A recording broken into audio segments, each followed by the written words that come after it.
Yeah, I have just a couple people to thank. So if you'll bear with me, I think it's really important.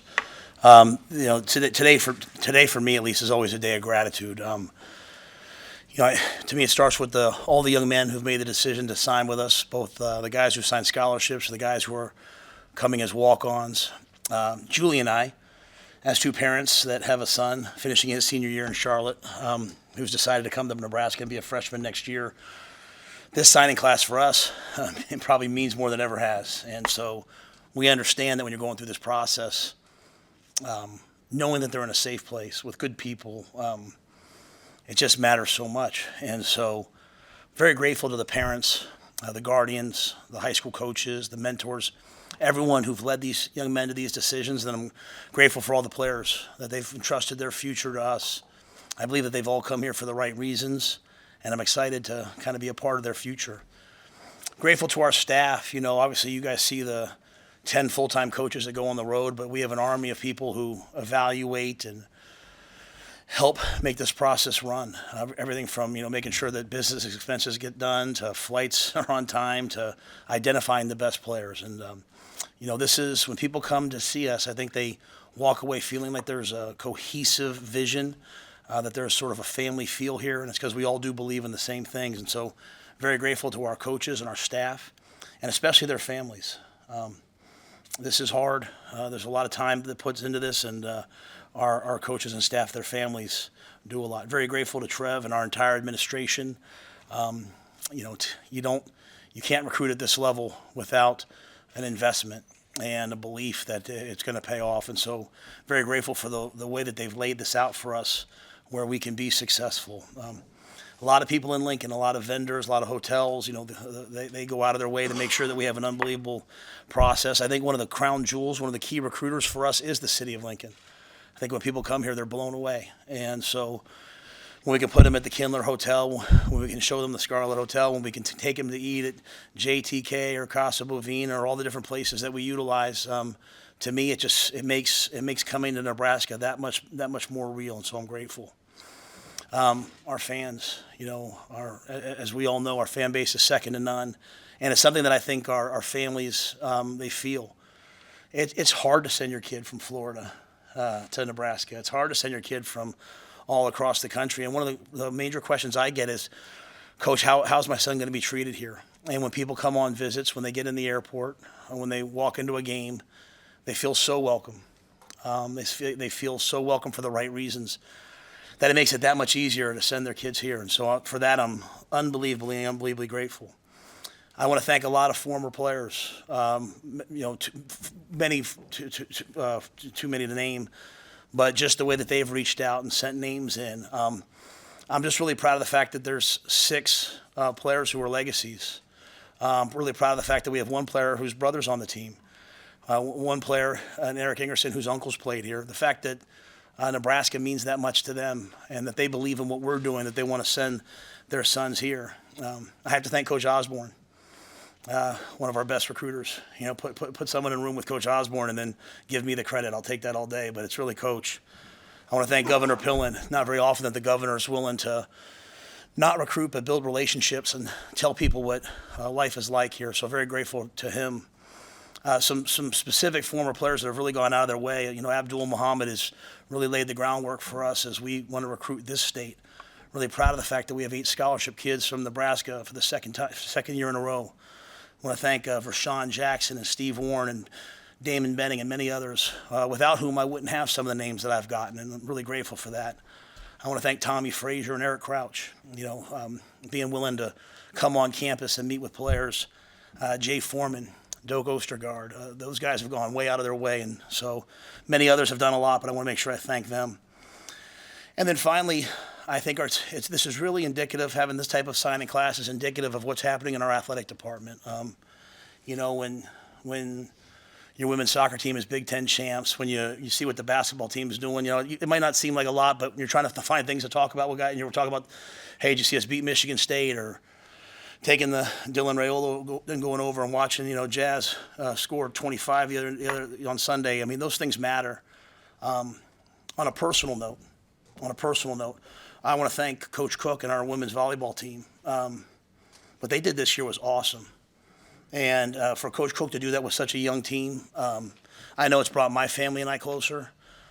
I mean, I had Baker Mayfield call me from Tampa. He's like, "Hey, I'm going to the game on Thursday, bro." Like, I mean, you got people all across the country talking about our women's volleyball team, and to do it so young. And I loved what Harper said after the game. We took the staff yesterday to see day by day, and I wasn't there. Trev can maybe talk about it better than I can, but I don't know if 94 and 95 don't happen if 92, 93 doesn't. I don't know if 97 doesn't happen if 97 doesn't happen if it's not for 96. And I just love being a part of this level of excellence in so many areas of our athletic department. And I think it's part of why you look across the country, people are getting so excited about Nebraska football. Finally, I have to thank 1890. They have backed these student athletes. They have backed these players. For us to sit here, I know people are going to ask me about the portal. We have our own portal, and we got Bryce Benhart out of that portal, and we got Ben Scott out of that portal, and Giff deciding to come back even though he's probably going to get drafted, and Ty Robinson, passing on the chance to get drafted to come back. I mean, that's unbelievable. John Bullock coming back. And just very grateful for the experience these guys are having, whether it's Dennis or Keith Zimmer and life skills, but also the way that our student athletes have been supported by the Pete family, by Matt Davison, and all the people who've donated. Thank you so much, because this is the modern world of athletics, and we are being supported by an organization that's run the right way and doing things the right way, and that comes across to us each and every time we talk to a student athlete. And then finally, our players. Our players are our best recruiters. When they tell our players what it's like here, when they tell recruits what it's like here, recruits listen. And the feedback's been excellent. I think you guys have seen that by the lack of guys going into the transfer portal. People are excited about being part of this program, and that's why we've been able to sign so many guys. So I know that was long, but I am extremely grateful for them. I know you guys have a lot of questions, so I'm happy to answer them. Hey, Coach, can you speak on just the path of Dylan Raiola and kind of the options you weighed with quarterback? I know you brought in a transfer guy for a visit and looked at some transfer guys, but kind of how you ended up with what you did at quarterback? Yeah, I'm always going to explore everything. But at the end of the day, really for me, as I said to you guys, I was never really too interested in one-year quarterbacks. I believe in doing due diligence. I don't believe in just, making statements, and, so I always look at those. But I think it was really important to me that Chubba and Heinrich have earned the right to me to have a chance to go compete in the spring without someone coming in, that's a year ahead of them. So that was first and foremost. So we looked at some things, but didn't make any offers to anybody. We just wanted to stay kind of true to that message that we had really from the end of the year. Daniel Kalen's been loyal to us from the very beginning. We believe in Daniel. We believe in his skill set, his processing, how quickly he sees it. I love the fact that, even this past weekend he had opportunities and he just wants to compete and wants to be a Husker. That's, as I sat there and watched that show yesterday, and they talk about Tommy Frazier and Brooks Behringer, just hey, I want to be here and I want to compete, and I appreciate that about him. And then, Dylan called last Sunday and just said, "Hey, Coach, my heart keeps telling me to come to Nebraska. Can I come take another look?" And I challenged him, like, "Hey, make sure you're serious about this, because I don't want this to be something that isn't right for you." And he said, "No, my life has greater purpose than just being the top recruit. I know what Nebraska means to my family. I know what it's meant to me, and I'd like to come there." And so I think in the end, to have a player of Dylan's caliber, not his recruiting, but his caliber, his arm talent, his ability to see the field, but probably more than anything, his work ethic and how much he cares about the game. We obviously took that. So I feel great about our quarterback room. We've got 4 players that we believe in. With the young players, with the 2 freshmen, I think it's really important that they follow the right trajectory. It's not about coming in and scripting for success. It's about teaching them how to play quarterback the way we want our quarterbacks to play. And that's why I didn't want a quick fix. To me, I want to build this thing with guys who've been in the program, who learn our way of thinking, our way of seeing the field, our way of viewing defenses, our way of calling protections, our way of training. So I think as we move forward, everything will be earned, nothing will be given, but it'll be great competition, it'll be great learning and great development, and we have some pretty special players in that room. Do you intend to keep that same apparatus around who teaches them how to play quarterback? Yeah, I'm not talking about that today. With all due respect, this is all about the recruits today. I'll probably, when I get back, if there's anything I'm going to do, I'll talk about it. But right now, this is just about the signees. Does his ability change, the potential ceiling of what you guys can do on offense because he can throw the ball as far as he can and as accurate as he can? That's a great question. I think, when we think about who we want to be, right? We would love to be a diverse offense like the 49ers, kind of translated to college. And I think when you get players like Carter Nelson and, you get players, that are kind of positionless players, they allow you to do that. But part of that is the ability to stretch the field and throw the ball down the field. And so we want accuracy. We want guys who are going to protect the football. We love guys who can move, but at the end of the day, also the ability to push the ball down the field and throw the ball 55, 60 yards down the field, at times, and be accurate is something that helps those types of offenses. I think after spending a year, Sam, in the Big Ten and in the weather that we play in, having big quarterbacks with big hands who can spin the ball is vital. And so I think Dylan certainly gives us that, seeing the throws he was throwing this year in high school, a lot of the same throws that we're going to ask him to throw, and he threw them really at a really high level.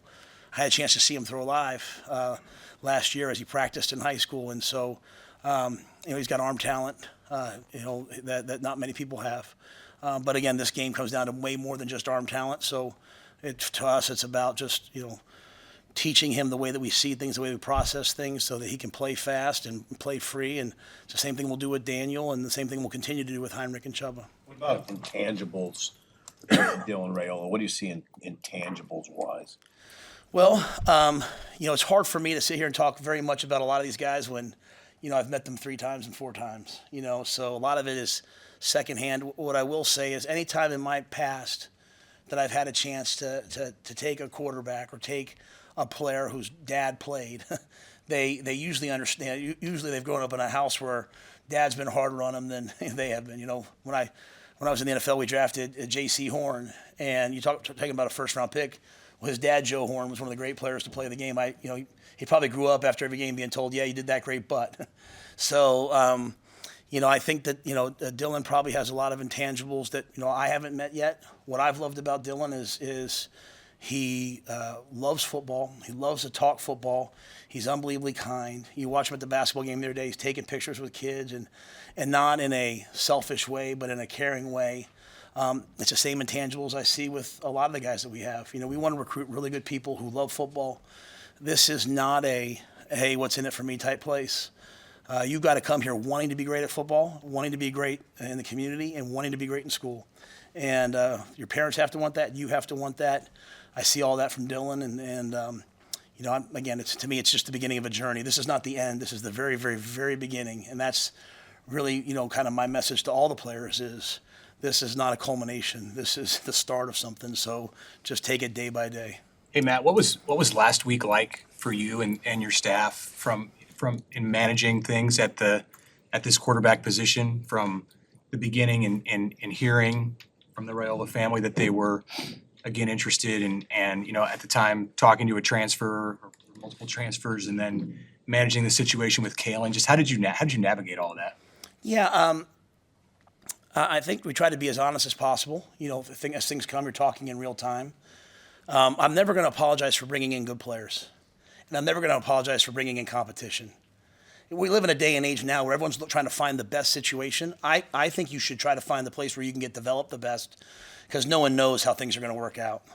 So as long as I'm not taking away your scholarship, I'm not going to apologize to you if I'm bringing in someone else. And I want players who want that. Like, I want to be the best, so I have to probably play with the best and compete against the best. And so that's why I respect Daniel so much for the decision he made.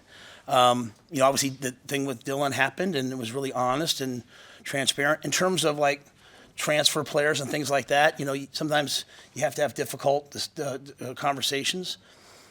Sometimes the narrative out there is different than what's actually happening, and that can be difficult, right? Because, none of these young men ran from competition. No one said, hey, I don't want to go there. And I think some people were asking me that, and I felt bad about it. Really, at the end of the day, we made a decision. Like, hey, we're going to go young. We're going to go with the guys we have and the 2 freshmen and build. And so, you know, I don't mind disappointing people. I hate it, but I just don't want anyone ever to say I lied to you, right? So we try to be honest and say, hey, here's how we see it. Here's how we see things. Sometimes people disagree with it. It's hard at quarterback because only one can play. But you know what? There's going to be a lot of quarterbacks that went in the portal that don't find places to go. And so, again, I always say, go somewhere where you're being developed. Go somewhere where you're growing as a quarterback, growing as a person. And you know what? Eventually, things happen. You'll have your chance to get on the field. And when you get on the field, crush it. You know, we played 3 quarterbacks this year. And you know, I think the odds would say that most teams will probably play at least 1 or 2 moving forward. Did you stay connected and keep those lines of communication open with Dylan? Yeah, once Dylan committed to Georgia, I didn't recruit him anymore. I mean, I still would talk to him. When they came to the Michigan game, I hugged him. Good to see you, bro. How's things going? And I don't really recruit guys after they commit somewhere very often. I just kind of feel like, hey, it's that they're, you know, I mean, I won't say not always. Sometimes I do, but I think in that decision, it was just sort of like, hey, you know, go ahead. I appreciate it. You know, obviously he has a unique perspective in that, you know, his uncle's on staff. So, you know, everyone knows in recruiting, everyone is the same way every day. This year we started off 0-2. I was like, you know, you kind of got to see us what we were like at 0-2. Then we won 3 in a row. Well, what are they like after they won 3 in a row? Then we, you know, kind of the yo-yo of the season. You could probably find out a little bit more about us from his uncle, like, hey, what are they like when things are going good, when things aren't going well? Again, that's why I point to the guys that want to come back and play their 6th year. Doesn't happen everywhere. So, but yeah, in terms of the relationships, I just, you know, maybe he'd shoot me a text here, good win, coach, or something like that. But I'm really respectful of Georgia and Coach Smart's program. To me, this wasn't about Georgia. This was just about a kid that grew up a Husker fan that in his heart wanted to come back and be a Husker. Cramp breaks. Lady breaks. Yeah, when I first got here, Donovan told me, he said, hey, there's this guy that came to our camp last year. He's really special. I love, besides the person and the player that, you know, the person that he is, the family, you know, I love his versatility. I've seen him wrestle. I've seen him play in the band. I've seen him play football. I mean, he can kind of do a little bit of everything. But I love his hat speed. You know, when you're looking for there's a lot of big offensive linemen. There's not many that are as explosive and athletic as Grant is. And so I've really enjoyed my relationship with him and his family. Very, you know, again, it's about an hour 15, an hour 20 from his house to here. There's a lot of really good players in this area. And the ability to have him want to come here and join us, despite having all the offers that he did, was big for us. Again, we want to grow the offensive line sort of the same way. We like to grow it the hard way, through recruiting, through development. He has a lot of talent that, if developed properly, we think can be an excellent player. Hey, Matt, just a housekeeping question. Does Dylan then, from day one, does he compete for the starter's job here? Yeah, everybody does. Yeah. There's no. We're a team that started multiple non-scholarship players last year. Like, competition is king. You know, so every player, nothing's handed anybody. So, nothing's handed anybody. Matt, you took just one portal guy this year, at least as of now. I mean, speak on your approach with the transfer portal now in year 2. I know you said year 1 taking 12 scholarship guys wasn't kind of going to be the norm, and it's kind of played out that way. What is your approach? Because obviously the portal is a trendy thing that a lot of people are taking high numbers in. Yeah, I think I think because we kind of the roster management, as we retained our own guys and guys came back, that kind of affected that, right? So.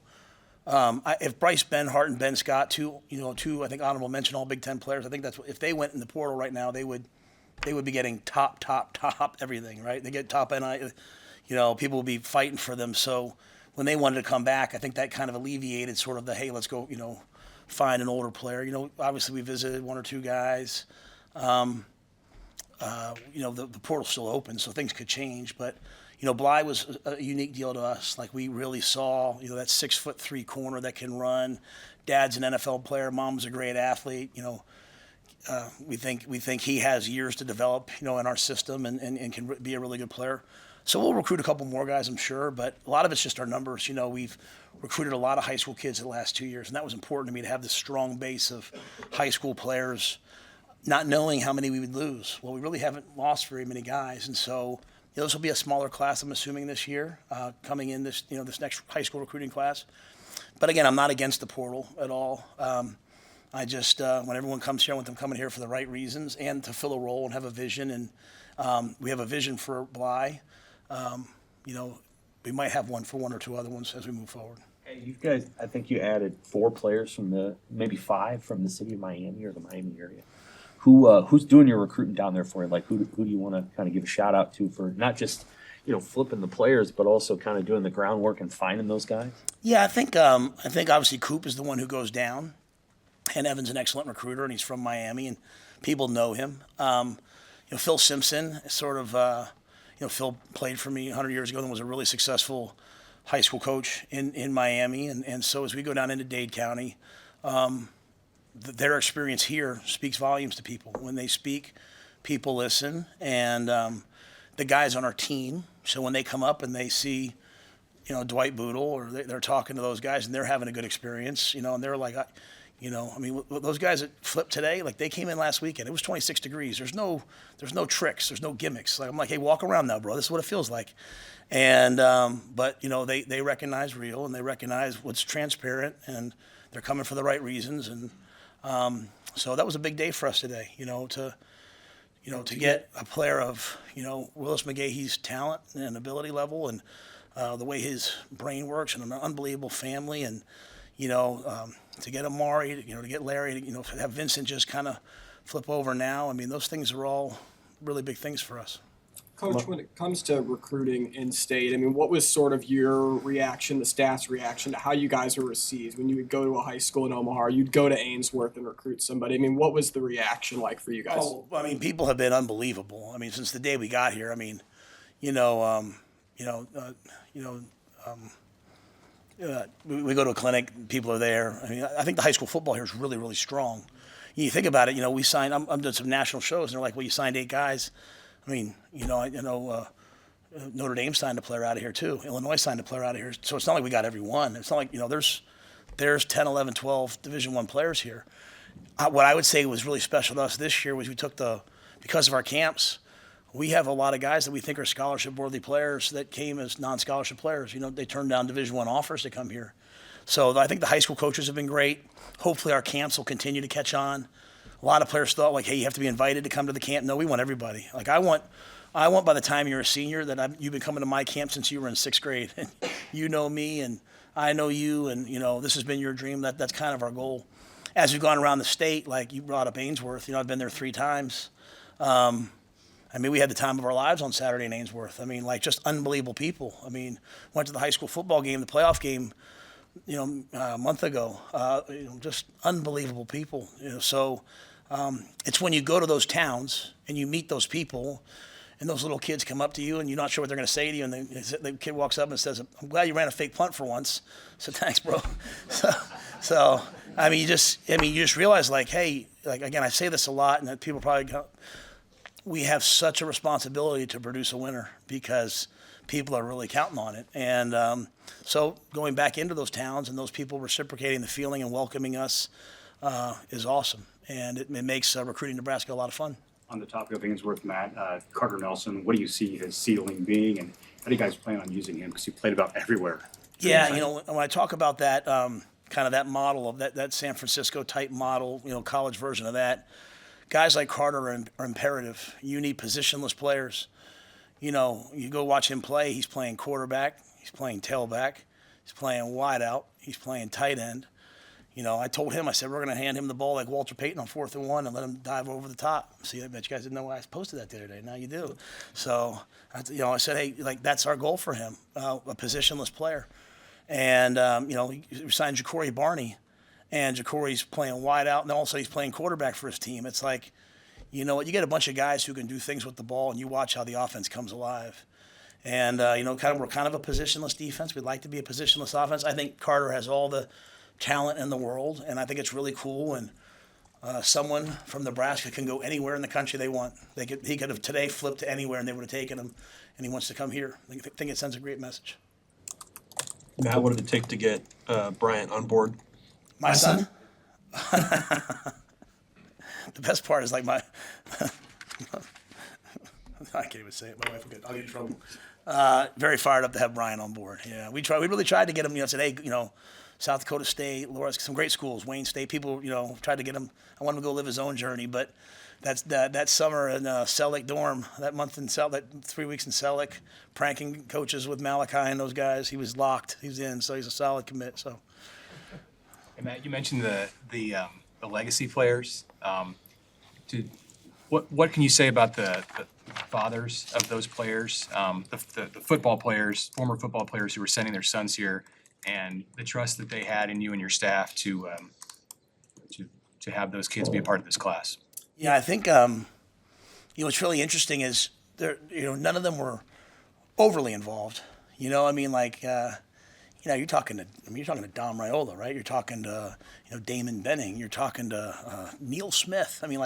Guys who did a ton of stuff here. You're talking, and they're not overbearing. It's about their kids, and I think it's why their kids are happy and successful and going to have a lot of success. And so, they all earned it. Some of them came to camp. Camden came to camp and punted in front of us. I didn't even put the connection together at the time. Ed had, and we said, hey, we'd love to have him here. So, and then obviously Quinn, a unique story, and that his father is passed, and I had been sent this tape. I want to say for Sean Jackson sent it to me, and then Damon Benning sent it to me, and I get sent a lot of tapes, and I watch him who's this big kid? And I'm like, man, he's a good player. He'll have to come to camp though, because I don't really know what football's like in Bozeman, and I don't really know.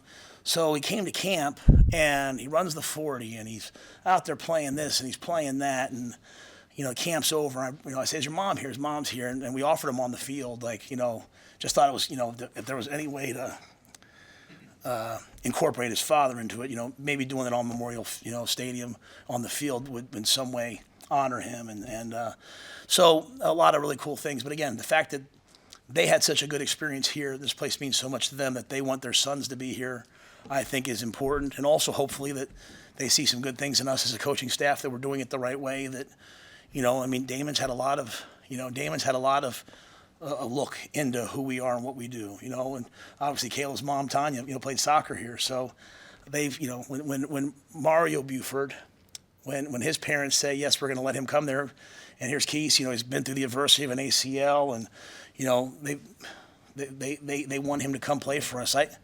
That's important to me. That's important to me, because I think that speaks louder than anything else you can do in recruiting, is how people who've been through the program feel. I believe you got 5 out of Texas. We know your connections there. Has that been as open as you thought it would be? A nice pipeline to recruit here? Yeah, I think, we went down and did the summer camps in Texas, found some players that, I think a lot of people go to Texas and they like airport recruit. They'll fly to DFW and they'll drive within 40 minutes and they go back to the airport and they fly out. And as much as we love Huddle here, Huddle's hurt teams like us that want to outwork everybody, because now you can watch everyone's film. So shout out to them for changing the industry. But, we still can go places people don't want to go, right? And so you get to Houston and kind of people stay, but our coaches work in a different way. And so, Coop and Omar and those guys, they find Roger Gradney. And we drive out to Rice Consolidated, and unbelievable program, great high school coach, great talent. Here's this young man that I believe will be a great player here. You go to camps and Braylon Prude, 6'4", gets up at the camp on my watch and runs 4.42, and you're like, run that again, and he runs it again. So part of it is finding big name recruits that everyone knows. Part of it is working the camps and finding guys that fit us, and we'll be there every year. We're going to keep recruiting Florida. We're going to keep recruiting Texas. We're going to keep recruiting this area, and try to be really consistent with it. And if we can get 5 to 6 players a year from Texas, then all of a sudden you look up someday and you've got 30 players from Texas on your team, and they're all having a good experience. Matt, could you speak to the NIL from the standpoint of the very, very elite recruits? It seems like they maybe have spread out a little bit more. And do you think NIL is part of the reason for that, just when you look at the national landscape? Yeah, I don't know. I really don't, because I don't have any NIL conversations with anybody. That's other people. I legitimately don't have those. I don't want people. I don't want to be talking to you about that. If there's ever a day where it's done differently, then I will. But it's done the right way. Is that changing the landscape in recruiting? I've read some of the things people saying like, hey, there's more guys going different places, so maybe there's some merit to that. But I don't know that. Because at the end of the day, a player can walk into my office that's on our team and say, hey, coach, I just got offered this amount of money. And trust me, players have. Players have said on the first day, like, coach, this quarterback from this school just called me and offered me this amount. And, that player doesn't even know if that's real because it's not, in the NFL, there were contracts and there were agents. Like, no one knows what's real, what's not real. And so, thankfully, our players are so loyal. They all came and let us know, and they're all here. They all stayed. But I don't even know it's real. I know what, like I said, some things I said before, but people have called me and said, hey, it's going to take this for this guy.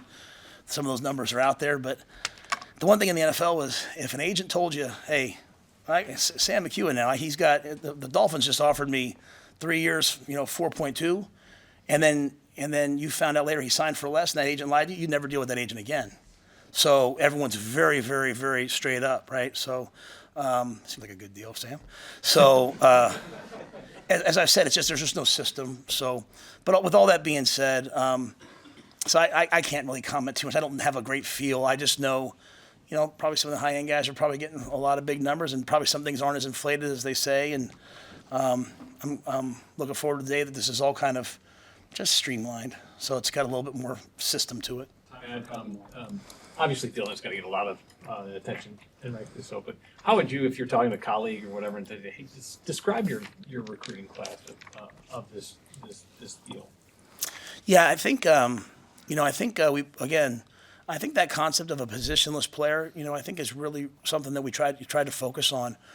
We took a lot of guys from our camps, and we will continue to take a lot of guys from our camps that maybe might seem unrecruited, but we believe in our coaching ability. We believe in height, weight, speed traits, and when we look at a player, it might list him as a safety, but we think someday they're going to rush the passer. It might list him as a wide out, but we think someday they're going to. And as long as we have players who believe in that process and get here and get with Corey and Kristen, our development, our staff here, I think can do wonders with players. And so I don't sign a player unless I believe that they have a chance of playing in the NFL. I look at them and say, like, hey, do they have the height, weight, speed, things might have to go right. But so I think that led you to sometimes, like, people say, like, man, you signed 7 DBs. And I'm like, yeah, kind of. I think he'll play here. I think he'll play here. You look at, last year, Jeremiah Charles, we signed him as a wideout. We think he's going to be an unbelievable corner. So sometimes they have to get here. So, and then I think a reemergence on the offensive line. We signed a couple guys that came to our camp that, to me, remind you of what a Nebraska offensive lineman should be. Explosive, powerful. As they get bigger, are going to be really tough, physical, hard-nosed players. And then, as I said, a couple tackles that we're excited about that can grow. It's hard to find tackles nowadays. You guys didn't take a running back specifically. I mean, is that a position that you'll maybe look to address as time goes on, or how do you guys kind of look at that spot? Yeah, we have 4 scholarship ones, and we have a couple guys who've walked on that we feel good about. So we weren't going to reach. We could always look in the portal if our numbers allowed us to. But we feel so good about Quentin Ives. I loved what Emmett Johnson did this year. I think Emmett's got a bright future ahead, 3 more years for us. We get Gay back. We get Ramir back. Again, we've talked a lot about Quentin, so we like the room. We'll always look, and talk to some other guys. But I think the big thing is, next year's class, like you talk about, hey, what positions are you going to target? We're gonna, running back should want to come here and play. We kind of revamped the way we play, and we ran the ball well this year. So try to go find a tailback that can really help us in next year's class. But if one comes along before then, let's do it. Is there any injury departures to note that we didn't know a month ago? Well, we've had the young men go in the portal, right? We've had 3 scholarship players go in the portal, right? I don't know who you wouldn't have, like Nick. Nick walked it senior day, right? In terms of scholarship players, I hate to feel like I'm not telling you the truth. I'm just trying to, you think Ethan Piper, Garrett Snodgrass is he's not going to play anymore. He's going to go do work on his ag masters. Is Piper coming back? I think Ethan's just kind of taking it slow and waiting to see. As I told him, he's finishing his degree. He's he's either going to coach for us or play for us, but he can't do anything in the spring. So he's just going to kind of, I think, take his time on it. So I'm not sure where he'll end up on it, but he's kind of taking his time. Outside of Snodgrass and Piper, were there any others? Yeah, Eric Fields is no longer with us. Eric Fields went home. That's a good one. Thank you. He's not in the portal or just left the team? He's just home, yeah. Went home mid-semester. What are those calls like for you, calling the players before they sign? I know Satterfield was talking with Danny over at Bellevue West, but did you guys get those calls? And what was it like to see the recruits before they sign? Yeah. As the players sign, or sometimes right before, those guys hop on a FaceTime and just welcome them to the family. Some guys were laying in bed, some guys were at school, and then we also do a lot of 2025s today too. Let them know that, hey, a year from now this will be your day. But I hope that today is a wonderful, wonderful moment in their lives, and a day that they remember, a day that their lives change, where they had a chance to come to the University of Nebraska and earn an amazing degree, meet wonderful people, have great experiences, eventually win a championship, and then hopefully go get drafted someday. So, but again, I always remind them this is just the beginning. There is no linear path to greatness. There's ups and downs, ups and downs. The key is, I've learned in life, is that you want your highs to be higher than your previous highs, and you want your lows to be higher than your previous lows. And when young people understand that life just kind of goes like this, you have a chance, and they have a chance. And so I'm really, as I say, grateful for this group. I think it's a great group. I think the group we signed last year was awesome. A lot of them played. And if this group is as good as last year's group, plus the guys we have coming back, I expect us to have a good team. All right, guys. Thank you.